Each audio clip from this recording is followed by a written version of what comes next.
No fight yet? We'll change that. It is this way. Oh. This place looks insane. Oh, it's a bunch of individual floating hexagons. That's crazy. That's probably why they need special Fae to access a bunch of their records. Because they need to, like, fly around. This is another weird case of the level design not matching the... What is that? It's a bell station. We use them to call the Ridiro to us. Ever since they've gone berserk, they've been swarming these things. They're just going to keep coming unless we destroy them. Isabelle, We do what we need to. I understand. let's go. This is another case of a minor thing where you can't actually walk in the direction using WASD that the level's tilted in, so you sort of awkwardly jitter back and forth a lot. We could probably all just focus fire that thing. Oh, hitting it more causes more of them to summon. That's a bit dangerous, admittedly. That's dangerous. But with enough defensive spells, we might be able to make it through. I'm working on it. Come on, keep our party up. There we go. It's down. Just gotta be careful here. Oh yeah, we made it through. I should probably focus on the ads next time, though, and not focus fire that much. It worked, but it was dangerous. Perhaps more so than necessary. This is a really cool location, visually. It's a good thing it fades out, although it'd be slightly distracting if we ever fought in one of those rooms. Which way am I supposed to go? Inspectore, Ooh. it is the other way. Well, I'm definitely looking at this then. The Bright War. The Bright War was a war that lasted for 5 years, from 347 to 352 IL, which was the result of the registry's execution of a vigilante, Tamara de Rassi, who had been organizing efforts to steal from wealthy merchants at the docks and distributing the wealth of the goods to the less fortunate Contadani. Even after the resolution of the Bright War, however, the Mascarada overpowered the Contadani in its mission, there were still great amounts of dissent that lingered. The root cause of the revolution hadn't been solved. The gap between the Contadani and the Mascarada was still present, perhaps even greater than ever, and this continued to fester until finally exploding once again, decades later, in the War of Bearings.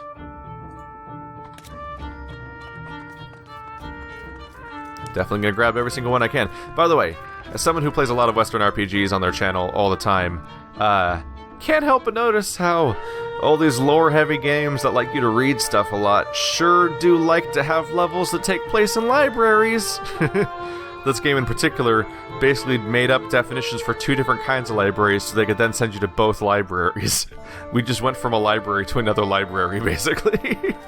And that's been a theme across all the games like this that I play.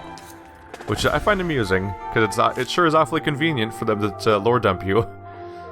The Masquerada is the name given to a period in Umber that began at the end of the 5th canticle and stretched all the way to the end of the 6th, in which great numbers of Umbrians from the Rendagia came to live in the city instead.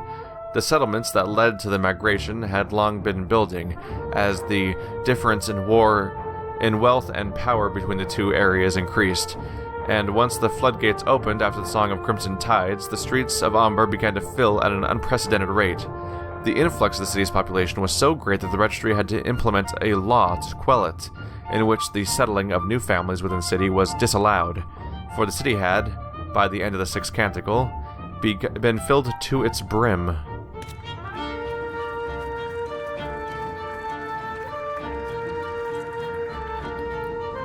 Where is it gonna be? Down here? Whoa! Those lock together weirdly. Oh, we're definitely going this way because this is here. Oh, there's more down there. Alright, how about this? You two attack the main thing, and I'm going to go after... My main character will go after additional targets to try to thin the herd. Or try. AoE! There we go. He's returning fire. This seems to be going somewhat better, but not really. It's still kind of a mess. Oh wait, what? I pressed Q. Why didn't she come back to life? Oh, I think I unequipped the Phoenix one that would revive her. Okay, where I'm controlling him right now, and she is over there. Okay, working on it. Uh-oh. Uh-oh. Uh-oh. Uh-oh. Uh-oh. Uh-oh. I don't have much left. Uh-oh, that's not good. Alright, I'm working on it. This is bad. Gone. Oh my goodness. Well, this is really bad news then, isn't it? Oh, when I'm frozen, that's also pretty bad news. Quickly now. Oh no. Oh no, they knocked me out of it. Damn it. Ah ha ha. I'm sorry. Damn. Maybe it was a bad idea not to focus fire it. Or maybe I just need to have the entire party attack ads. Oh, how far back are we? It is this way. Uh-oh.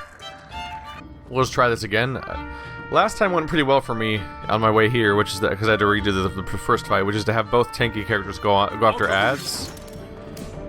I basically had everyone... Yeah, he attacks this guy, and these guys go after the ads, more or less.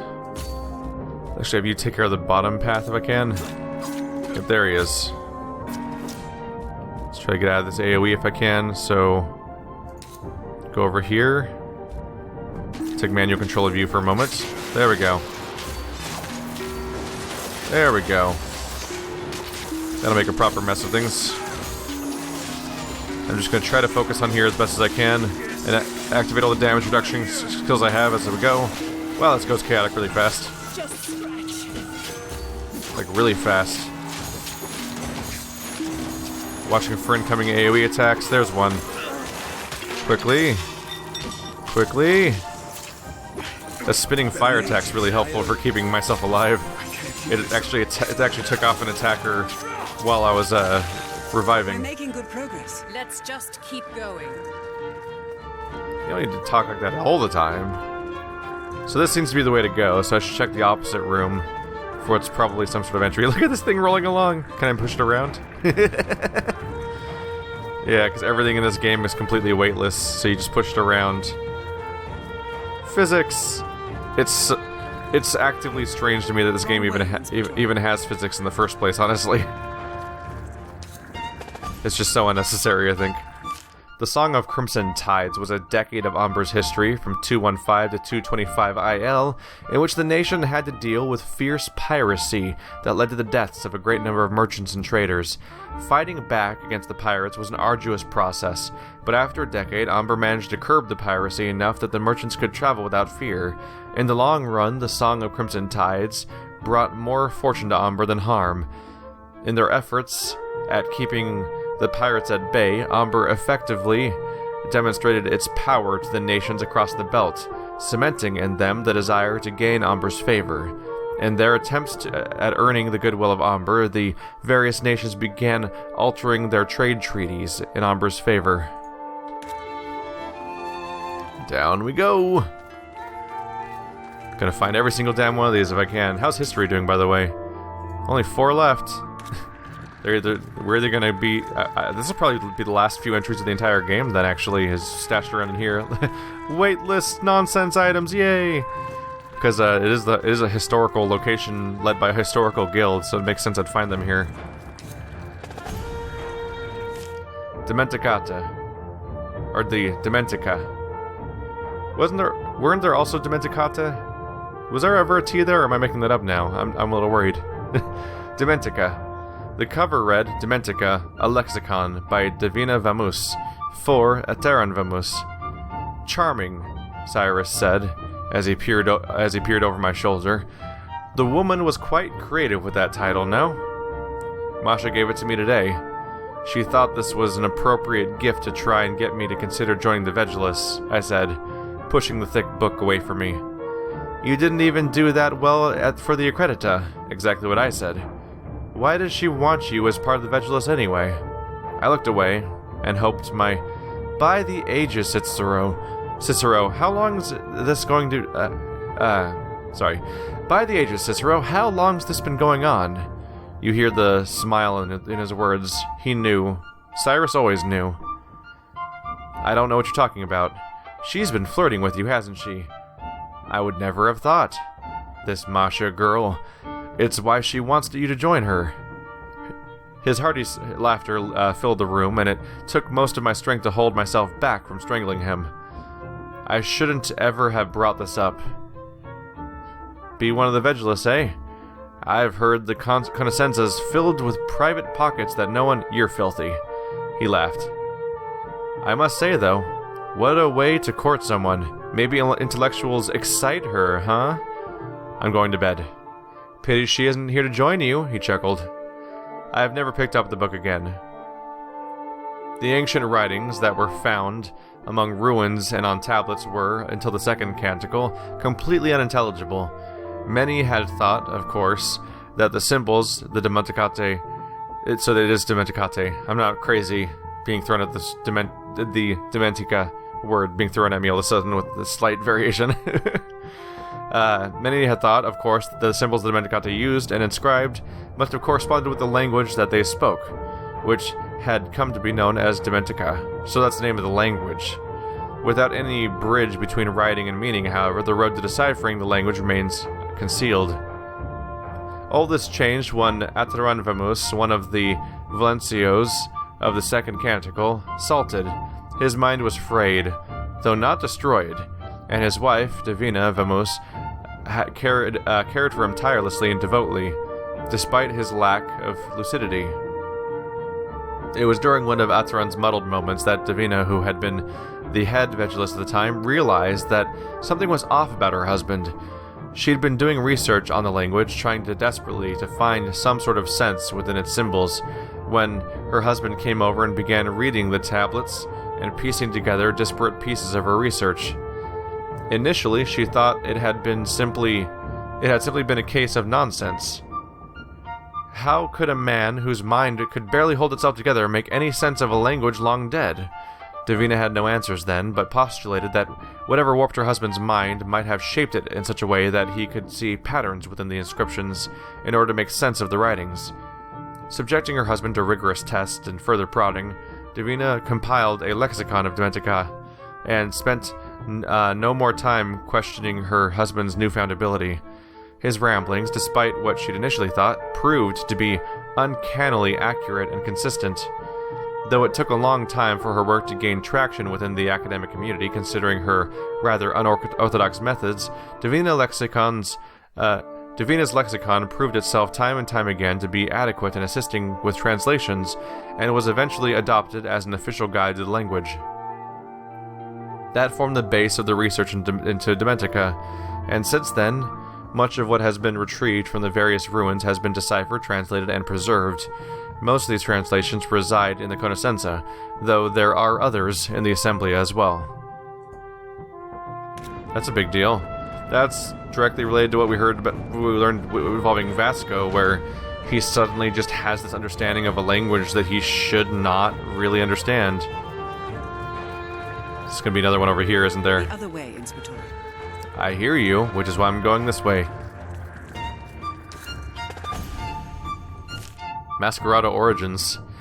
Behind shadowed eyes and blazing fires, the Mascarada grin. With shards of ice and nimble limbs, they hide in moonlight dim. In the sky and under the earth, the Mascarada dance. If you were daft, you'd spare a look. If you had wit, you'd take no chance. For they are sly, and they are cruel, and they are tricksters too, who'll nick your throat and slit your foot for a coin, for a shoe. So remember, as you walk down the streets, at night and so alone, don't look back if you hear a call, and if you do, pray mercy, you're shown. The Mascarada, taken from Valerius Riva's most famous work, Tales Across the Midnight Belt. The concept of the Mascarada has not existed properly until the fourth canticle, after Umber beat back the Ultimerian invasion that was the March of the Broken Songs. Before that, there was no distinction between those who owned a Mascarene and those who did not. The Mascarene was simply seen as a tool, not as a center of an identity. Like how a man was not a fisherman simply because of his ownership of a fishing rod. A man was not anything different from his fellow men just because he held a Mascarene, and they did not. All this changed, however, when the March of Broken Songs brought to attention the power that a Mascarene could provide, and the difference that it could make. Where once Mascarines had been used to convenience everyday life, now they were being used to kill and defend the nation. It was when that owning a Mascarine began to distinguish an individual, where previously society had treated those Mascarines as same as anyone else. It now treated them with greater respect and admiration. Subsequently, the heroes of Umber, wielders of Mascarines, were thought of as deserving a name in recognition of their heroic part in defending the nation. It was then that the term Mascarada was formed, and it has persisted to modernity, though the connotations associated with it are not as clear as they'd once been. In the current world, the Masquerada of Umber are still regarded highly by foreigners who know Umber only by name. To them, the Masquerada are the jewels of the Citte della Ombre. They might make up a tiny fraction of its population, but it is common knowledge that the nation's power is to be found within their hands. To the Contadani, however, the very people who had roughly 300 years ago thought that the Mascarine wielders deserved praise and recognition, the Mascarada are selfish, conceited beings who had traded their humanity for power and material wealth. If you had asked me for my opinion on them when I was younger, I would have spat on the ground and cursed them as well. But now, as someone who's been taken into their ranks, one's allegiances are not so clear when the heart and mind play for different sides. No matter what I think or feel about them, however, one thing is clear. Umber would not be what it is today, if not for the Mascarada. That makes way more sense, all of a sudden. I was wondering why they have such a weirdly flamboyant name and a call to action sort of name, like the Mascarada. It makes me think of like the Musketeers and stuff like that. It's because they were originally recognized for their military service, but now they're just a high level. Now they're just a level of high class. You attack him. You attack him. Just gonna swoop around behind here real quick. There we go. Let's get busy. Sure is lucky that the wheelchair seems to be somehow some sort of like aggro retardant or something, because she is not actively pursued.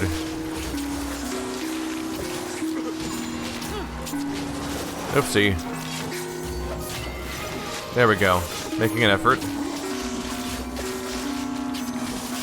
Alright, making an effort to not die. There he goes. There he's dead now. We desperately need to pick him up before this gets worse. No, we're fine now. Whoa, that was loud. That was weird how loud that was. There we go. Not too bad.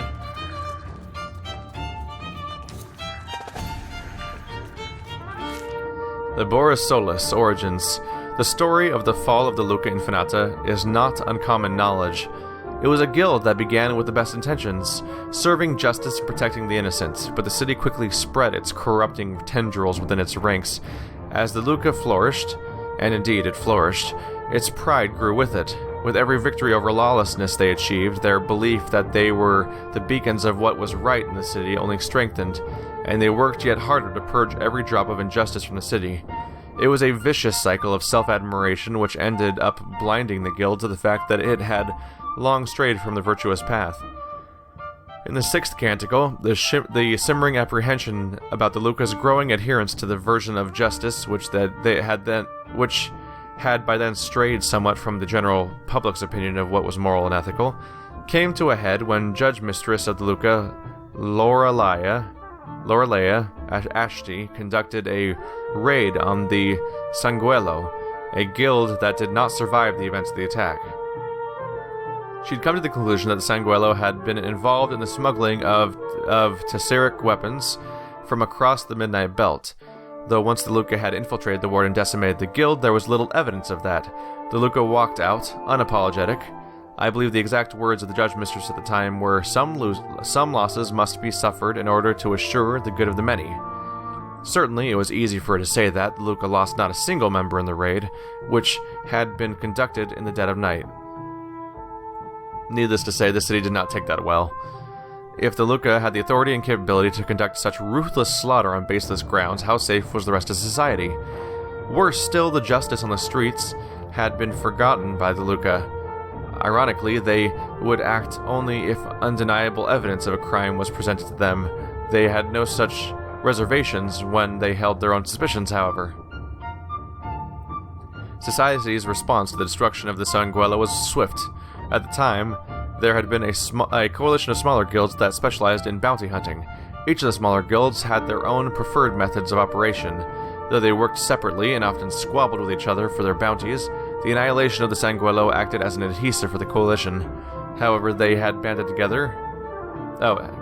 an adhesive for the coalition, however, and they banded together, desperate to make the point that such behavior in the city was unacceptable.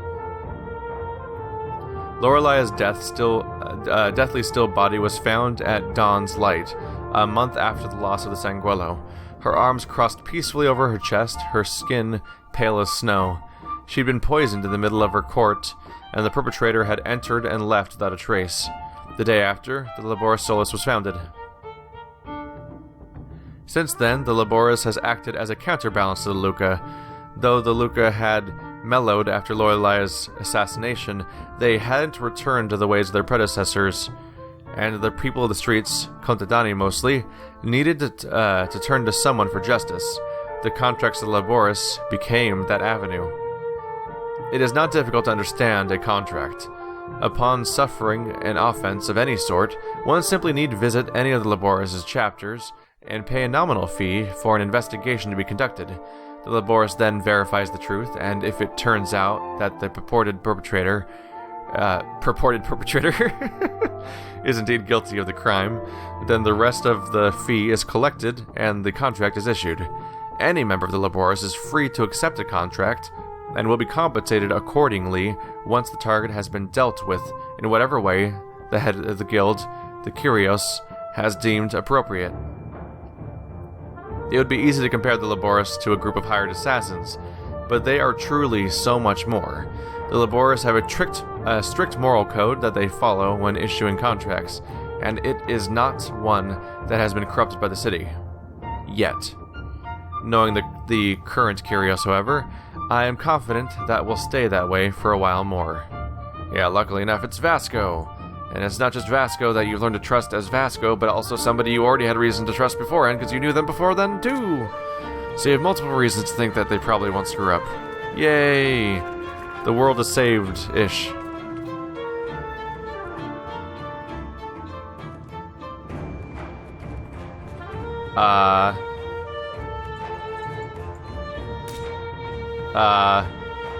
Game?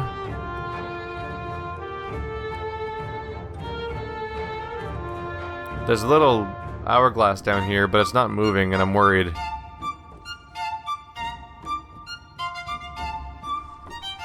I think a cutscene's supposed to play here.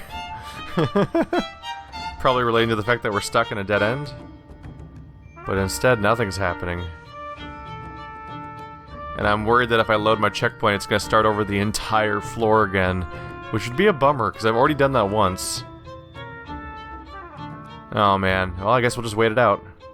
I'm back! I had to replay the entire level again from the beginning, again! For the third time! Whee! This time she didn't get stuck over there and she actually walked across the room so the level could continue. Scripting problems. I think this is the second technical problem that's made me reload the game before. The other one was when I got stuck inside of a wall in those sewers near all the drug addicts and stuff. That was a while ago. Oh, there's no summoning stone here, so it's going to be relatively straightforward, actually. That said, you guys should go over here to get out of the attack range. Oh, she's not going to get out. Nope. You'll be fine. Just plays a few fun tricks here and there. There we go. Oopsie. Kind of started summoning those in nonsense locations. Okay. Hello, friends. I'm going to hurricane you now. How's that feeling?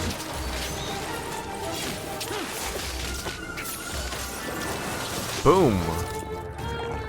Cone attack. Isabelle!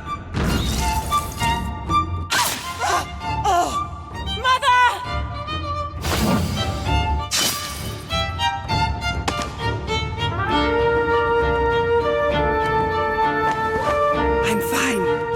This is why I told you not to follow. Do not speak to me this way. I am not useless. Look at your arm, your legs. What must I do to prove myself to you? This is pathetic, Mother. You are weak. Face it. I am not. You're never going to be able to bring him back. Now mend yourself.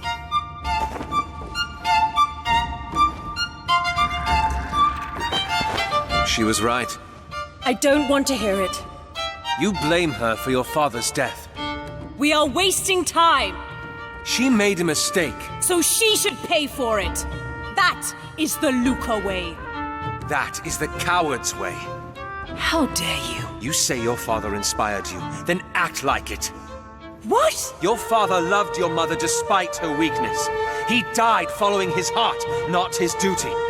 He died because she was weak. No! He died because he loved her. And you are spurning that because you are weak. You don't have it in you to forgive her, so you run. You hide behind your empty platitudes and hollow justices. But guess what? You can't run forever. We all make mistakes. Hold on to them long enough and just you watch what you become. Trust me. It's revolting. I don't think I've ever seen you more honest. You need to learn to let go. It's hard, damn it, I know. But what you're doing to her, to yourself, it's not worth it. My father was one of the best judges. Your father was more than the Luca. And you can be too. If he was still alive, I have a feeling the two of you would have gotten along very well. Part of him still is. Perhaps. Isabelle! Mother! Yeah, we... Did we just realize that no one was watching her? Oh. Hi. Get away from her!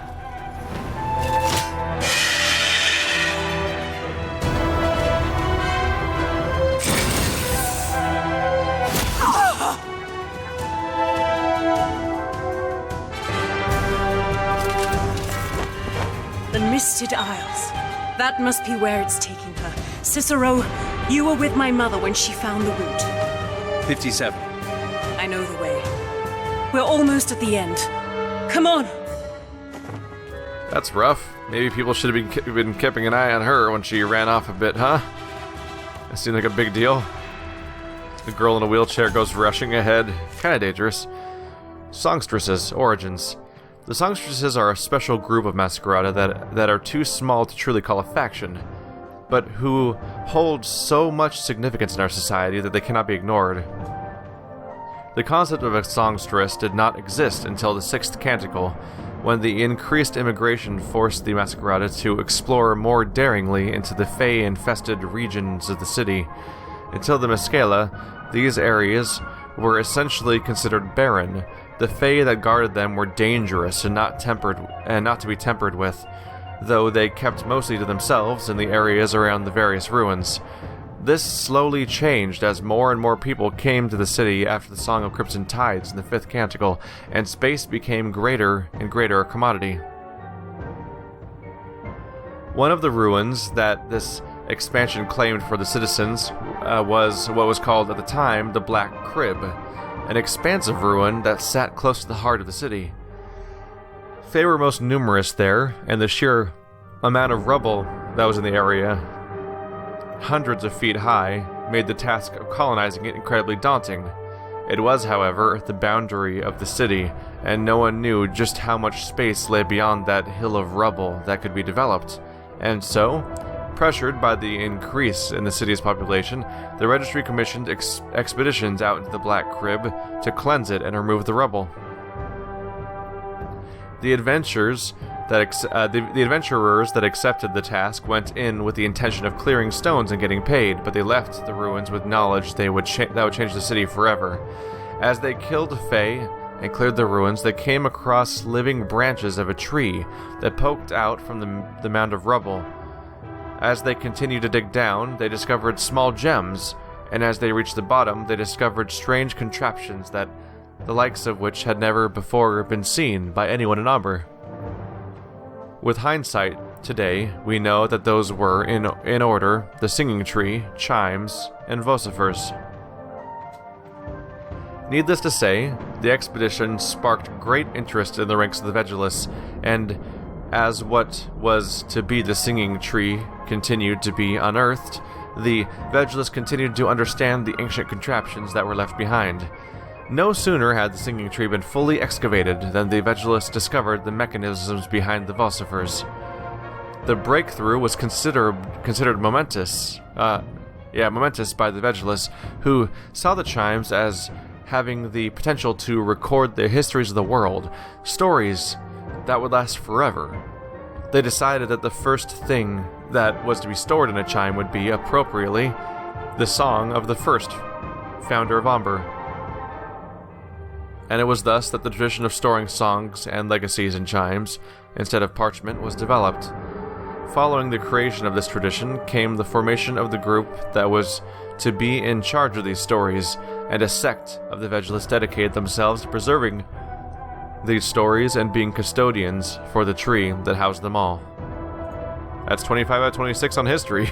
I was talking about there being a big chunk left over, but the real reason was not because there was going to be grand revelations at the end of the game, but because we were going to come here, and there was just going to be one hell of a history lesson along the way to this boss fight.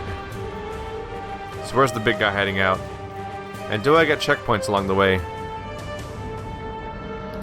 If these rotating platforms and elevators and stuff turn out to be checkpoints, then that'd be agony, because then that means that I had to restart because of a glitch right when I was walking into a checkpoint. That'd be rough. No other path to take here. Let's go.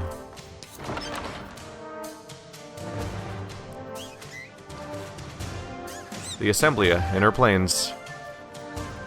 Look at these little guys. Oh, they're adorable little murder bats. The Assemblia's mechanism. I had known the Altus were protective of their caches of knowledge, but this borders on paranoia. The Assemblia is equipped with a mechanism that utilizes the water that falls from the cascata to rotate sections of the structure to create an ever-shifting labyrinth to ward off unwanted intruders. The caretaker of the Assemblia is equipped with a calendar that details the single possible route to take that will guide visitors to its core, but the intricacy seems almost needless to me. We have a maze? We're gonna have a maze? Let's go have our maze then. Look at these little guys. So this is what they're supposed to look like when they're not murdering people. When they're adorable little book gatherers. Oh no, I almost missed that incredibly hard to find Masquerine. Whose is yours? I would guess Tiziana because of story reasons, but maybe not. Nope. It's a Vasco mask.